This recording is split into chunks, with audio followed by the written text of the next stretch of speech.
Assalamualaikum, and my name is Nur Amirah binti Md Jailani.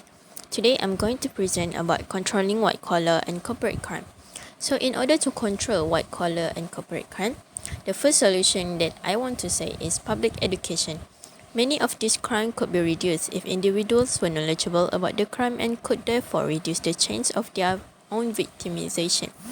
If citizens knew they were being victimized, they will also be more likely to cooperate in the prosecution of these cases, thereby increasing conviction rates.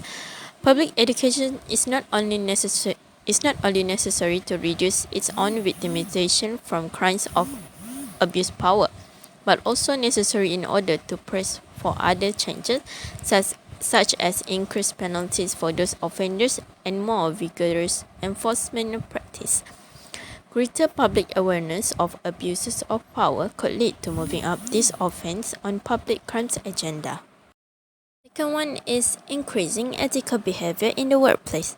Perhaps the best way to curtail abuse of power is to somehow persuade persons in position of power that they ought not engage in that behaviour. Many organizations have codes of ethics that help them identify unscrupulous conduct, but it appears that it is not the codes of ethics themselves that reduce abuse of power, but the demonstration of condemning illegal practice that make the difference. An additional method to increase the sense of ethics in occupation is through the development of stronger codes of conduct endorsed by the influential organization. One obvious way to increase more ethical behavior in organization is to respond to instances of organizational deviance through sanctioning, letting the employees know that such conduct will not be tolerated, yet offering to let the individual stay with the organization. Next, we will move to legislative reform. Most legislative reform take two forms, which is the first one, an increase in the number of abuse of power that will be incorporated into the criminal law, and the second one is the creation of more stringent penalty for those abuse of power that are now in criminal law. There is reason to believe that white-collar offenders are particularly deterrable, given the circumstances of their crimes, and the law may be able to make significant impact on this behavior. Specific legislative reform might include that use of special section for white-collar criminals such as community service. Some white-collar offenders, as part of their judicial sentence, have had to lecture to community audience.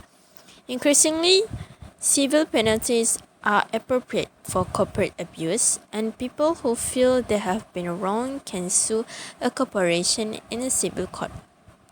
Civil suit do represent a viable alternative for persons who wish to attempt to settle a corporate matter in civil court. Last one is the use of publicity.